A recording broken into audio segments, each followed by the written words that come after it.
Doctor Indrajit Kaur Yadav exclusive हैं मानेसर नगर निगम की सदन बैठक के लिए। हंगामे के बाद यहां पर जिस तरह से सियासी बयानबाजी तेज हो रही है, मेयर डॉक्टर इंद्रजीत कौर यादव ने सीनियर डिप्टी मेयर द्वारा लगाए गए आरोपों पर कड़ा जवाब देते हुए कई गंभीर आरोप जड़ दिए। मेयर का कहना है कि कुछ लोग जानबूझकर सदन की कार्रवाई बाधित कर जनता के विकास कार्यों में रुकावट पैदा करना चाहते हैं। उन्होंने बैठक में किसी भी बाहरी व्यक्ति के मौजूदगी के आरोपों को सिरे से खारिज किया है। कहा कि सदन में केवल पार्षद और अधिकारी मौजूद थे।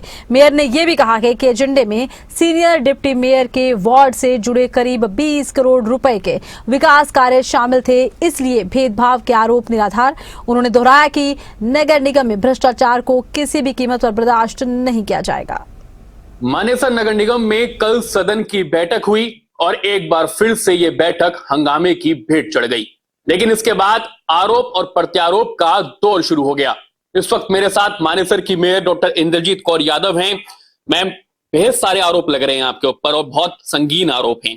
कितनी सच्चाई है इन आरोपों में? जितने भी आरोप लगाए गए हैं बिल्कुल निराधार हैं और एक भी आरोप में कोई भी सच्चाई नहीं है। और बस मैं यही कहना चाहूंगी कि इस तरह से बैठक को भंग करने की जो इनकी मंशा थी उसको हम पूरा नहीं होने देंगे। आरोप ये है कि आपने अपने समर्थित जो पार्षद हैं उनके एजेंडे ले लिए, लेकिन सीनियर डिप्टी मेयर, उनके वार्ड के जो एजेंडे हैं या उनके जो समर्थित पार्षद के एजेंडे हैं वो इस बैठक में नहीं रखे गए। सबसे पहले तो मैं आपके माध्यम से क्लियर करना चाहूंगी कि मैं किसी एक वार्ड से इलेक्शन जीतकर पार्षद के रूप में नहीं आई हूं और इस बार जो इलेक्शंस हुई थी वो सारे इलाके की हुई थी, जिसमें हमारे 20 के 20 वार्ड आते हैं। तो मैं सभी वार्डों की पार्षद नहीं, लेकिन वहां से वोट लेके आई हूं। तो मेरे लिए कोई भी ऐसा नहीं है कि ये 1 नंबर वार्ड है या 2 नंबर वार्ड है, मेरे लिए सब बराबर हैं। और मैंने अपने एजेंडाज में सभी वार्ड के काम लिए हैं। और अगर इस तरह से इनका आरोप लगाया जा रहा है कि जो हमारे साथ के पार्षद हैं उनके कार्य लिए गए हैं और जो दूसरे पार्षद हैं उनके नहीं लिए गए, तो मैं आपके माध्यम से क्लियर करना चाहूंगी कि हमारे जो सीनियर डिप्टी मेयर हैं उनको शायद ये क्लियर नहीं है कि उन्होंने 20 करोड़ के काम तो अपनी वार्ड के दिए हैं जो इसमें सम्मिलित हैं। इसके साथ साथ में जो उनके समर्पित पार्षद हैं उनके सभी वार्डों से 2 से 3 कार्य लिए गए हैं। तो ऐसा नहीं है कि हम किसी तरह का भेदभाव लेके चल रहे हैं।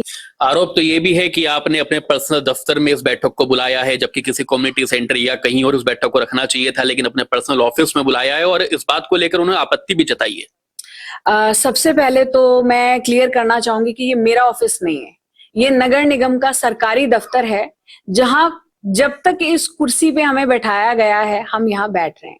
मेरा निजी ऑफिस जो है वो हयातपुर में है। ये नगर निगम मानेसर का दफ्तर है जो सरकारी दफ्तर है और यहाँ पर जो मीटिंग बुलाई गई थी वो कायदे से रूल के हिसाब से बुलाई गई थी, क्योंकि सरकारी ऑफिस में आप किसी जगह भी मीटिंग बुला सकते हैं। उनका ये कहना है, ये तर्क है कि उन्होंने अपने दफ्तर में मीटिंग बुलाई, बैठक बुलाई और यहाँ पर गुंडे जो हैं वो रखे ताकि दबाव बनाया जा सके और एजेंडों को पास कराया जा सके। सबसे पहले तो मैं आपके माध्यम से बताना चाहूंगी कि उन्होंने एजेंडे तो शुरू ही नहीं होने दिए और जिस तरह से वो इल्जाम लगा रहे हैं कि बैठक के अंदर गुंडे बुलाए गए, आप जो सदन की बैठक थी उसकी आप फुटेज को चेक कर सकते हैं, उसमें बाहरी एक भी आदमी नहीं था। और रही इस दफ्तर के बाहर की बात, तो सरकारी दफ्तर है, यहाँ 1000 तरह के रोज परेशानियां लेकर लोग पहुंचते हैं, हम किसी को रोक नहीं सकते। मैम, कुछ वीडियोस भी सामने आई हैं जिसमें सुरक्षा कर्मी जो हैं, हालांकि हरियाणा पुलिस के जवान हैं, वो यहाँ पर थे और उनको भी उन्होंने पॉइंट आउट किया है कि ये अंदर बैठक में क्या कर रहे हैं। हर बार जो नगर निगम की या फिर और किसी परिषद की बैठकें होती हैं, वहां पर जो हमारे सचिव हैं, डीएमसी हैं, कमिश्नर हैं, वो बाहर से पुलिस कर्मियों को बुलाते हैं, हर बार बुलाते हैं, क्योंकि जो भी इस तरह की बैठकें होती हैं वहां पर झगड़े आम हैं। और कल हमारी इस बैठक में भी जब हमारे सीनियर डिप्टी मेयर साहब और 1-2 हमारे शेर सिंह पार्षद और भी 1-2 जन थे जिन्होंने ताव में आकर उग्र आवाज में हमारे साथ और जो हमारे पार्षद बैठे हुए थे उनके साथ गलत अभद्र लैंग्वेज और झगड़ा शुरू कर दिया, ऊंचा ऊंचा बोलने लग गए।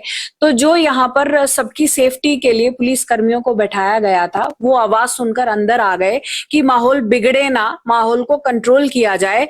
तो वो हरियाणा सरकार के पुलिस कर्मी थे, ऐसा नहीं है कि वो मेरे द्वारा यहाँ पर कोई गुंडे लाए गए हों। मैम, आप क्योंकि सदन के अध्यक्ष भी हैं और कल जो प्रकरण हुआ ये थाने तक पहुंच गया।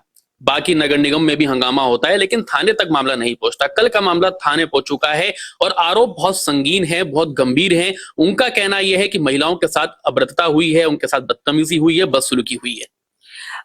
हमारे एक सम्मानित पार्षद हैं प्रवेश यादव जी, उनके साथ तो सदन के अंदर भी बदतमीजी हुई है और जब वो निकलने लगे हैं तो उनके साथ अभद्र शब्द भी इस्तेमाल किए गए हैं।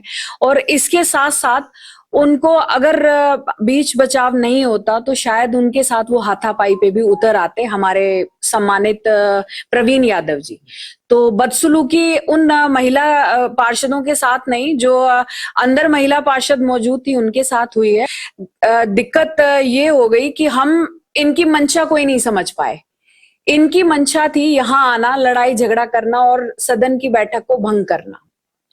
और क्योंकि मैं इस वजह से ये पुख्ता बात कहना चाह रही हूँ क्योंकि उन्होंने एक दिन पहले हमें बहिष्कार का पत्र पहुंचाया है कि हम इस मीटिंग में सम्मिलित नहीं हो सकते, हम इस सदन का बहिष्कार करते हैं। मेरे पास कई जगह से फोन भी आए, उन्होंने बहाने भी लगाए, ये बहिष्कार पत्र भी किया और आप ये लगा लीजिए कि मीटिंग शुरुआत होते ही उन्होंने दंगे शुरू कर दिए। मेरे ऊपर इल्जाम लगाए कि मैं दादागिरी दिखा रही हूँ या फिर मैं गुंडागर्दी दिखा रही हूँ और मेरे साथ भी बहुत अभद्र व्यवहार किया और गलत शब्द इस्तेमाल किए। सदन में जो एजेंडे आएंगे वो जनता के एजेंडे हैं, जनता के विकास कार्य हैं। कोई भी पार्षद या कोई भी सीनियर डिप्टी मेयर या डिप्टी मेयर इस बैठक को क्यों रद्द कराना चाहता है, क्यों होने नहीं देना चाहता? सबसे पहले तो मैं आपको ये बताना चाहूंगी कि पिछली बार एक इंसिडेंस हुआ था सैनिटेशन को लेकर, जिसमें सभी ने उसको पारदर्शिता से देखा था कि उनमें क्या क्या कमियां थी।